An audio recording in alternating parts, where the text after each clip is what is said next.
Hello दोस्तों, आपका स्वागत है आपके अपने यूट्यूब चैनल राम कुमार गुप्ता में लीडर में। आज हम दोस्तों बताएंगे आपको हिंदी गद्य साहित्य के महत्वपूर्ण क्वेश्चन जो कि एग्ज़ाम में बहुत बार पूछे जाते हैं। इनका यूपी बोर्ड परीक्षा में क्वेश्चन आता है एक नंबर का, तो इसको याद कर लीजिए। यह बहुत इम्पोर्टेंट क्वेश्चन है। बिना टाइम वेस्ट किए चलिए वीडियो को शुरू करते हैं। उससे पहले आप हमारे चैनल राम कुमार गुप्ता लीडर को सब्सक्राइब करें और हमारे वीडियो को लाइक करें एवं अपने दोस्तों के साथ शेयर करें। तो चलिए बिना टाइम वेस्ट के वीडियो को शुरू करते हैं। तो प्रश्न नंबर 1 है, रानी केतकी की कहानी के लेखक का नाम बताइए। तो इसका उत्तर होगा इंसा अल्लाह खां ने ही रानी केतकी की कहानी की रचना की। प्रश्न नंबर 2 है, हिंदी के प्रथम मौलिक उपन्यास का नाम लिखिए। तो हिंदी की प्रथम मौलिक उपन्यास लाला श्रीनिवास द्वारा लिखित परीक्षा गुरु है। प्रश्न नंबर 3 है, भारतेंदु युग के 2 निबंधकारों के नाम लिखिए। तो भारतेंदु युग के 2 निबंधकार प्रताप नारायण मिश्र और बालकृष्ण भट्ट हैं। प्रश्न नंबर 4 है, द्विवेदी युग के 2 निबंधकारों के नाम लिखिए। तो द्विवेदी युग के 2 निबंधकारों के नाम श्याम सुंदर दास और अध्यापक पूर्ण सिंह है। प्रश्न नंबर 5 है, भारतेंदु युग के 3 नाटकों के नाम लिखें। तो भारतेंदु युग के 3 नाटक हैं, भारत दुर्दशा, सत्य हरिश्चंद्र, तीसरा चंद्रावली। प्रश्न नंबर 6 है, संकलन तरह का क्या अर्थ है। तो इसका उत्तर है, किसी एक ही कार्य अथवा घटना का एक स्थान पर किसी निश्चित समय में पूरा होना संकलन तरह कहलाता है। दूसरे शब्दों में एकांकी में स्थान, कार्य तथा समय की संगति को संकलन तरह कहते हैं। प्रश्न नंबर 7 है, आत्मकथा से क्या आशय है। तो आत्मकथा से क्या आशय, इसका उत्तर है, लेखक जब स्वयं अपने जीवन की कथा को पाठकों के समक्ष पूर्ण आत्मीयता के साथ प्रस्तुत करता है तो उसे आत्मकथा कहते हैं। प्रश्न नंबर 8 है, जीवनी का अर्थ बताइए। तो इसका उत्तर होगा, किसी महान व्यक्ति के जीवन की आद्योपांत क्रमबद्ध घटनाओं के उल्लेख को जीवनी कहा जाता है। प्रश्न नंबर 9 है, हिंदी के प्रमुख 3 जीवनी लेखकों के नाम बताइए। तो हिंदी के प्रमुख 3 जीवनी लेखक हैं, नाथूराम शर्मा प्रेमी, दूसरा है पंडित राम नरेश त्रिपाठी, तीसरा है रामविलास शर्मा।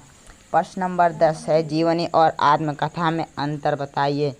तो इसका उत्तर है, जीवनी में किसी अन्य व्यक्ति के जीवन की घटनाओं का वर्णन होता है, जबकि आत्मकथा में लेखक स्वयं अपने जीवन की कथा पाठकों के समक्ष आत्मीयता के साथ प्रस्तुत करता है। प्रश्न नंबर 11 है, संस्मरण किसे कहते हैं।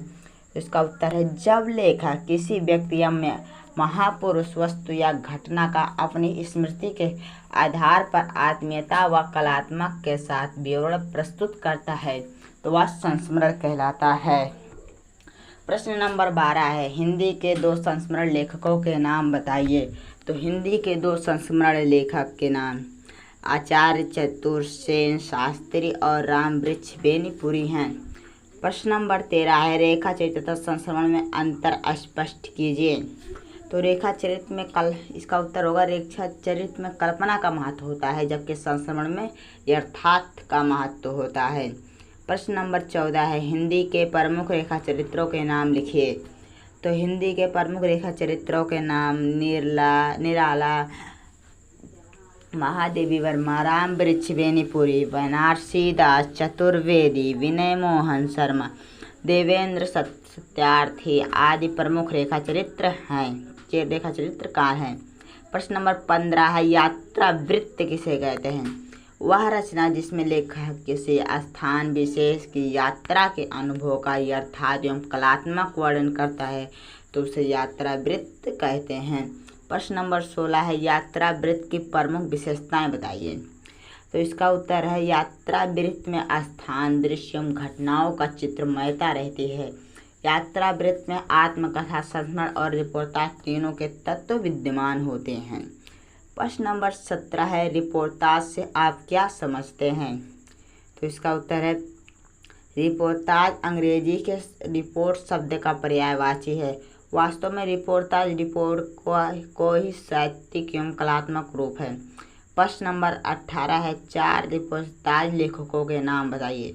तो 4 रिपोर्ताज लेखक के नाम है डॉक्टर प्रभाकर माचवे, और दूसरे हैं विष्णु प्रभाकर, तीसरे हैं कन्हैया लाल मिश्र प्रभाकर, चौथा है प्रकाश चंद्र गुप्त। प्रश्न नंबर 19 है, गद्य काव्य से क्या तात्पर्य है। तो गद्य के, उसका उत्तर है गद्य के माध्यम से की गई किसी विषय की भावपूर्ण कलात्मक अभिव्यक्ति गद्य काव्य कहलाती है। प्रश्न नंबर 20 है, गद्य काव्य के किन्हीं 2 लेखकों के नाम लिखिए। तो गद्य काव्य के किन्हीं 2 लेखकों के नाम राय कृष्णदास और चतुर्सेन शास्त्री है। प्रश्न नंबर 21 है, प्रेमचंद के उपन्यासों के नाम बताइए। तो प्रेमचंद के उपन्यासों के नाम गोदान, गबन, सेवा सदन, निर्मला, करबला, कर्मभूमि आदि हैं। प्रश्न नंबर 22 है, प्रेमचंद के उपन्यास किन विषयों पर आधारित हैं। तो प्रेमचंद के उपन्यास, मुंशी प्रेमचंद के उपन्यास दीनहीन, किसान, मजदूरों, नारी उद्धार, समाज सुधार, राष्ट्रीय चेतना आदि विषयों पर आधारित हैं। प्रश्न नंबर 23 है, हिंदी के सर्वप्रथम यात्रा वृत्त के लेखक एवं उनकी रचना का नाम बताइए। तो इसका उत्तर है, हिंदी के प्रथम यात्रा वृत्त लेखक भारतेंद्र हरिश्चंद्र थे और इनकी रचना का नाम सरयू पार की यात्रा था। प्रश्न नंबर 24 है, पाश्चात्य दृष्टि से नाटक के तत्व बताइए। पाश्चात्य विद्वानों के नाटक के 6 तत्व स्वीकार किए हैं। पहला है कथा वस्तु, दूसरा है चरित्र चित्रण, तीसरा है कथोपकथन, चौथा है देश काल, पांचवा है भाषा शैली, छठवा है उद्देश्य। प्रश्न नंबर 25 है, जयशंकर प्रसाद के नाटकों के नाम लिखिए। तो जयशंकर प्रसाद के नाटकों के नाम है राजश्री, अजात शत्रु, चंद्रगुप्त, स्कंदगुप्त, जन्म में जय, नाग यज्ञ, ध्रुव स्वामिनी, कामना आदि। प्रश्न नंबर 26 है, आधुनिक साहित्य का सबसे अधिक लोकप्रिय विधा के नाम बताइए। तो आधुनिक साहित्य का सबसे अधिक लोकप्रिय विधा कहानी है। प्रश्न नंबर 27 है, अच्छी जीवनी की प्रमुख विशेषता लिखिए। तो अच्छी जीवनी की निम्न प्रमुख विशेषताएं हैं। पहला है प्रामाणिकता, दूसरा है तथ्यपूर्ण साहित्यिक विवरण, तीसरा है आत्मीयता, चौथा है प्रेरणादायक स्थलों पर बल, चौथा है रोचकता। प्रश्न नंबर 28 है, द्विवेदी युग के 2 समीक्षकों के नाम लिखिए। तो द्विवेदी युग के 2 समीक्षकों के नाम है आचार्य महावीर प्रसाद द्विवेदी और दूसरा है बाबू श्याम सुंदर दास। प्रश्न नंबर 29 है, विषय एवं शैली की दृष्टि से निबंध के भेद बताइए। तो विषय एवं शैली की दृष्टि से निबंध के 4 भेद हैं। पहला विचारात्मक निबंध, दूसरा भावात्मक निबंध, तीसरा वर्णनात्मक निबंध, चौथा विवरणात्मक निबंध। प्रश्न नंबर 30 है, अध्यापक पूर्ण सिंह किस युग के निबंधकार हैं। तो अध्यापक पूर्ण सिंह द्विवेदी युग के निबंधकार हैं। प्रश्न नंबर 31 है, भारतेंदु युग का नाम कैसे पड़ा। भारतेंदु, तो इसका उत्तर है भारतेंदु जी की अद्वितीय गद्य सेवाओं के कारण तथा उनके समकालीन गद्य लेखकों में उनकी सर्वाधिक सक्रिय होने के कारण 1868 ईस्वी से 1900 ईस्वी तक काल अवधि को भारतेंदु युग नाम दिया गया। प्रश्न नंबर 32 है, द्विवेदी युग नाम कैसे पड़ा। 1900 से 1922 ईस्वी तक के काल में हिंदी गद्य निर्माता तथा सर्वाधिक प्रसारकर्ता आचार्य महावीर प्रसाद द्विवेदी थे, इसलिए इस कालखंड को द्विवेदी युग नाम दिया गया। प्रश्न नंबर 33 है, नाटक के तत्वों के नाम लिखिए। तो नाटक के भारतीय आचार्य ने नाटक के 5 तत्व बताए हैं। पहला कथा वस्तु, दूसरा नायक, तीसरा रस, चौथा अभिनय, पांचवा वृत्त। प्रश्न नंबर 34 है, हिंदी में रेखा चरित्र का सूत्रपात कब हुआ। तो हिंदी में रेखा चरित्र का सूत्रपात 1929 ईस्वी में प्रकाशित पंडित पद्म सिंह शर्मा के पद्म पुराण निबंधों से होता है। प्रश्न नंबर 35 है, भारतेंदु युग के 2 जीवनी लेखकों के नाम बताइए। तो भारतेंदु युग के 2 जीवनी लेखक गोपाल शर्मा शास्त्री और दूसरा कार्तिक प्रसाद खत्री थे। प्रश्न नंबर 36 है, द्विवेदी युग के 2 जीवनी लेखकों का नाम उल्लेख करते हुए उनकी एक कृति का नाम लिखिए। तो डॉक्टर संपूर्णानंद सम्राट अशोक की डॉक्टर संपूर्ण आनंद ने सम्राट अशोक की जीवनी लिखी थी और दूसरे महादेव भट्ट ने लाला लाजपत राय की जीवनी लिखी थी। प्रश्न नंबर 37 है, किन्हीं दो आत्मकथा लेखकों एवं उनकी एक एक कृति का नाम लिखिए। तो दो आत्मकथा लेखक पहले हैं वियोग हरि, इनका एक कृति का नाम जीवन प्रवाह, मेरा जीवन प्रवाह, और दूसरे हैं डॉक्टर वृंदावन वर्मा, इनका कृति है अपनी कहानी। प्रश्न नंबर 38 है, किन्हीं 4 गद्य विधाओं के नाम लिखिए। तो 4 गद्य विधाओं के नाम निबंध, कहानी, नाटक, उपन्यास। प्रश्न नंबर 39 है, पदम सिंह शर्मा किस युग के लेखक हैं। तो पदम सिंह शर्मा द्विवेदी युग के लेखक हैं। प्रश्न नंबर 40 है, हिंदी साहित्य के 2 विचारात्मक निबंधकारों के नाम लिखिए। तो हिंदी साहित्य के 2 विचारात्मक निबंधकार बाबू श्याम सुंदर दास, दूसरा आचार्य विनोबा भावे। प्रश्न नंबर 41 है, शिकार साहित्य के प्रसिद्ध लेखक का नाम बताइए। तो शिकार साहित्य के प्रसिद्ध लेखक का नाम श्री राम शर्मा है। प्रश्न नंबर 42 है, हिंदी साहित्य का प्रचार प्रसार करने वाली 2 संस्थाओं के नाम लिखिए। तो हिंदी का प्रचार प्रसार करने वाली 2 संस्था थी, एक थी नागरी प्रचारिणी सभा और दूसरी थी फोर्ट विलियम कॉलेज। प्रश्न नंबर 43 है, गद्य किसे कहते हैं। वह रचना जो छंद के बंधन से मुक्त हो गद्य कहलाती है, जैसे निबंध, कहानी, उपन्यास आदि। प्रश्न नंबर 44 है, हिंदी का आविर्भाव किस शताब्दी में हुआ। तो हिंदी गद्य का आविर्भाव 13वीं शताब्दी में हुआ। प्रश्न नंबर 45 है, गद्य की उपयोगिता क्या है। गद्य की उपयोगिता क्या है। तो इसका उत्तर है, गद्य में हम विचारों या भाव को सरलता पूर्वक सहज भाषा में व्यक्त करते हैं। ज्ञान विज्ञान आदि भी सफल एवं सरल अभिव्यक्ति का माध्यम गद्य ही है। प्रश्न नंबर 46 है, हिंदी गद्य के प्राचीनतम प्रयोग किस भाषा में मिलते हैं। तो हिंदी गद्य के प्राचीनतम प्रयोग राजस्थानी और ब्रज भाषा में मिलते हैं। प्रश्न नंबर 47 है, ब्रज भाषा का गद्य का सूत्रपात कब हुआ। तो ब्रज भाषा गद्य का सूत्रपात 1343 ईस्वी के लगभग हुआ था। प्रश्न नंबर 48 है, ब्रज भाषा गद्य के 2 प्रसिद्ध लेखकों के नाम बताइए। तो ब्रज भाषा गद्य के 2 प्रसिद्ध लेखक गोस्वामी विठलनाथ और दूसरे थे गोकुलनाथ। प्रश्न नंबर 49 है, खड़ी बोली गद्य का जनक किसे कहा जाता है। तो भारतेंद्र हरिश्चंद्र को हिंदी खड़ी बोली का गद्य का जनक ही माना जाता है। प्रश्न नंबर 50 है, खड़ी बोली गद्य के प्रथम लेखक और उनकी प्रथम रचना का नाम लिखिए। तो खड़ी बोली गद्य के प्रथम लेखक कवि गंग है और उनकी प्रथम रचना चंद्रछंद वर्णन की महिमा है। प्रश्न नंबर 51 है, खड़ी बोली गद्य के 4 उन्नायकों के नाम लिखिए। तो खड़ी बोली गद्य के 4 उन्नायक थे मुंशी सदा सुखलाल, और दूसरे थे इंशाअल्लाह खां, और तीसरे थे लल्लू लाल, चौथे से सदल मिश्र। प्रश्न नंबर 52 है, हिंदी खड़ी बोली का आविर्भाव कब हुआ। तो इसका उत्तर है, हिंदी खड़ी बोली का आविर्भाव 19वीं शताब्दी के जागरण काल में हुआ। प्रश्न नंबर 53 है, हिंदी गद्य के प्रचार में ईसाई पादरियों का योगदान रहा। तो हिंदी गद्य के प्रचार में ईसाई पादरियों ने अपने धर्म प्रचार के साथ बाइबल की खड़ी बोली में अनुवाद कराया और उसे भारत के विभिन्न स्थानों पर वितरित कराया। इस प्रकार ईसाई धर्म के साथ साथ हिंदी का भी प्रचार प्रसार होता रहा।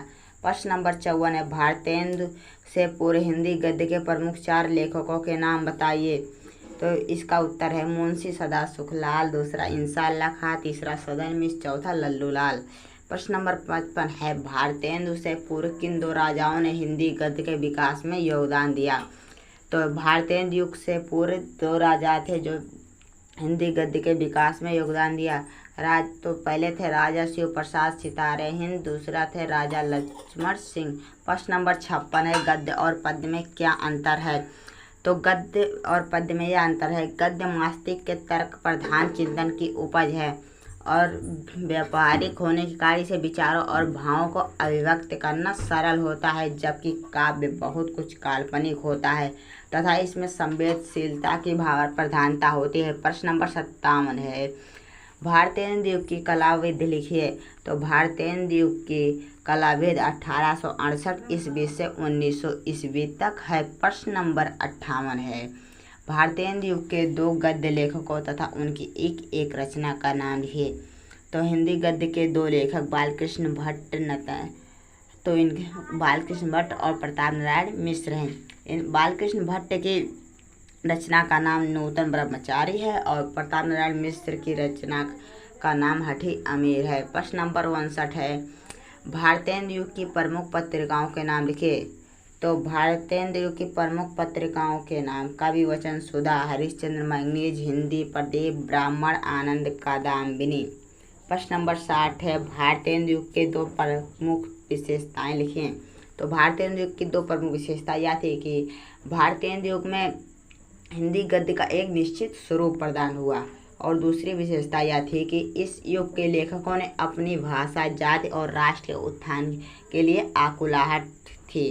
प्रश्न नंबर 61 है, चंद्रकांता उपन्यास के लेखक का नाम उल्लेख करते हुए युग का नाम बताइए। तो चंद्रकांता उपन्यास के लेखक देवकीनंद खत्री हैं और इनका युग, जिस युग में ये लिखे थे, वो भारतेंदु युग था। प्रश्न नंबर 62 है, हिंदी गद्य के विकास में भारतेंदु युग का महत्व बताइए। तो हिंदी गद्य के विकास की दृष्टि से भारतेंदु युग 1868 से 1900 ईस्वी अत्यंत महत्वपूर्ण है। इस युग में न केवल खड़ी बोली का विकास हुआ, अपितु हिंदी गद्य साहित्य की भी उन्नति हुई। वास्तव में भारतेंदु हरिश्चंद्र हिंदी गद्य के जनक थे। प्रश्न नंबर 63 है, भारतेंदु द्वारा संपादित दो पत्रिकाओं के नाम लिखिए। तो भारतेंदु द्वारा संपादित दो पत्रिका थी हरिश्चंद्र मैगनीज और कविवचन सुधा। प्रश्न नंबर 64 है, कविवचन सुधा पत्रिका का संपादन काल लिखिए। तो कविवचन सुधा का संपादन काल भारतेंदु युग में ही हुआ, यानी कविवचन सुधा का संपादन भारतेंदु युग में ही हुआ। प्रश्न नंबर 65 है, हिंदी साहित्य में भारतेंदु जी के योगदान का संक्षिप्त परिचय दीजिए। तो भारतेंदु युग ने पूर्ववर्ती लेखकों के भाषा संबंधी एकांकी दृष्टिकोणों को छोड़कर हिंदी गद्य का एक स्वच्छ, संतुलित और शिष्ट रूप सामने रखा, जिससे हिंदी साहित्य का संपन्नता से वृद्धि हुई। प्रश्न नंबर 66 है, भारतेंदु युगीन भाषा की मुख्य विशेषता एक वाक्य में लिखिए। तो इसका उत्तर है, भारतेंदु युगीन भाषा में लोक परिचित शब्दावली का प्रयोग हुआ। प्रश्न नंबर 67 है, द्विवेदी युग का समय बताइए। तो द्विवेदी युग का समय 1900 से 1922 ईस्वी तक था। प्रश्न नंबर 68 है, द्विवेदी युग के तीन प्रमुख गद्य लेखकों और उनकी रचनाओं के नाम लिखिए। तो द्विवेदी युग के तीन प्रमुख गद्य लेखक बाबू श्याम सुंदर दास थे और दूसरे आचार्य रामचंद्र शुक्ल थे, तीसरे मुंशी प्रेमचंद्र थे। बाबू श्याम सुंदर दास की रचना है साहित्यालोचक रूपक, रहस्य भाषा, रहस्य वैज्ञानिक कोश आदि, और आचार्य रामचंद्र शुक्ल जी की रचना है चिंतामणि रश्मिमांसा हिंदी साहित्य का इतिहास, और तीसरे मुंशी प्रेमचंद्र जी की रचना है सेवा सदन, करबला संग्राम, प्रेम की बेदी, मानसरोवर। प्रश्न नंबर 69 है, हिंदी गद्य को आचार्य महाप्रसाद द्विवेदी को की सबसे बड़ी देन क्या है। तो आचार्य द्विवेदी जी ने सरस्वती पत्रिका के माध्यम से भाषा का परिमार्जन करके उसे व्याकरणात्मक बनाया तथा नवीन विषयों पर गद्य रचना के लेखकों को प्रोत्साहित किया। प्रश्न नंबर 70 है, द्विवेदी युग की दो प्रमुख विशेषताएं लिखिए। तो द्विवेदी युग की दो प्रमुख विशेषताएं यह थी कि पहली विशेषता यह थी कि भाषा परिमार्जन एवं संस्कार, और दूसरी विशेषता यह थी कि गद्य के विविध रूपों और शैलियों का विकास हुआ। प्रश्न नंबर 71, सरस्वती पत्रिका के प्रमुख संपादक कौन थे। तो सरस्वती पत्रिका के प्रमुख संपादक आचार्य महाप्रसाद द्विवेदी जी थे। प्रश्न नंबर 72 है, द्विवेदी युग के दो प्रतिनिधि कहानीकारों के नाम लिखिए।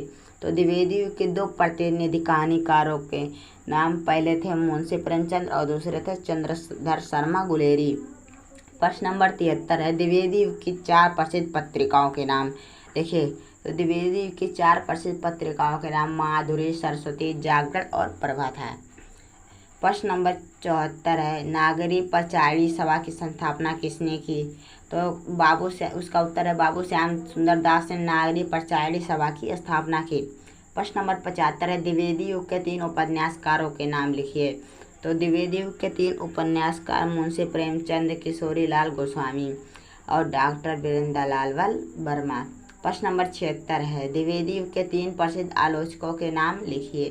तो द्विवेदी युग के 3 प्रमुख आलोचक थे। पहले थे पद्म सिंह शर्मा, दूसरे थे बाबू श्याम सुंदर दास, तीसरे थे आचार्य रामचंद्र शुक्ल। प्रश्न नंबर 77 है, द्विवेदी युग के निबंधों के विषय क्या थे। तो द्विवेदी युग के निबंधों के विषय क्या थे, जैसे कला, इतिहास, राजनीतिक, अर्थशास्त्र, पुरातत्व आदि पर श्रेष्ठ निबंध लिखे गए। प्रश्न नंबर 78 है, हिंदी साहित्य का प्रचार एवं प्रसार करने वाली 2 संस्थाओं के नाम लिखिए। तो हिंदी साहित्य का प्रचार प्रसार करने वाली पहली संस्था थी नागरिक प्रचारणी सभा और दूसरी थी हिंदी साहित्य सम्मेलन। प्रश्न नंबर 79 है, हिंदी गद्य की किन्हीं 3 नवीन विधाओं के नाम लिखिए। तो हिंदी गद्य की 3 नवीन विधाएं थी, जीवनी, आत्मकथा, संस्मरण। प्रश्न नंबर 80 है, हिंदी गद्य की 2 प्रमुख विधाओं के नाम लिखिए। तो हिंदी गद्य की 2 प्रमुख विधाएं हैं, निबंध एवं कहानी। प्रश्न नंबर 81 है, विचारात्मक और भावात्मक निबंध में क्या अंतर है। तो इसका उत्तर है, विचारात्मक निबंध में बुद्धि एवं तर्क की प्रधानता होती है, जबकि भावात्मक निबंध में भाव तत्व यानी हृदय तत्व की प्रधानता होती है। प्रश्न नंबर 82 है, हिंदी गद्य काव्य लेखकों में से किन्हीं 2 लेखकों के नाम बताइए। तो हिंदी गद्य काव्य के 2 लेखक हैं, वियोगी हरि और राय कृष्णदास। प्रश्न नंबर 83 है, विचारात्मक और वर्णनात्मक निबंध में अंतर बताइए। तो विचारात्मक निबंध में चिंतन या मनन के आधार पर किसी भाव या वस्तु का वर्णन किया जाता है, जबकि वर्णनात्मक निबंध में किसी घटना या वस्तु का विचार के साथ वर्णन किया जाता है। प्रश्न नंबर 84 है, हिंदी की प्रथम कहानी का नाम बताइए। तो हिंदी की प्रथम कहानी किशोरीलाल गोस्वामी की कहानी थी, जिसे इंदुमती थी। यह हिंदी की प्रथम कहानी थी। तो दोस्तों, कैसा लगा वीडियो कमेंट में बॉक्स में ज़रूर बताइए और हमारे चैनल को सब्सक्राइब करिए और हमारे वीडियो को ज़्यादा से ज़्यादा लाइक करिए और अपने दोस्तों के साथ शेयर करिए। फिर मिलते हैं अगले वीडियो में, तब के लिए जय हिंद, जय भारत।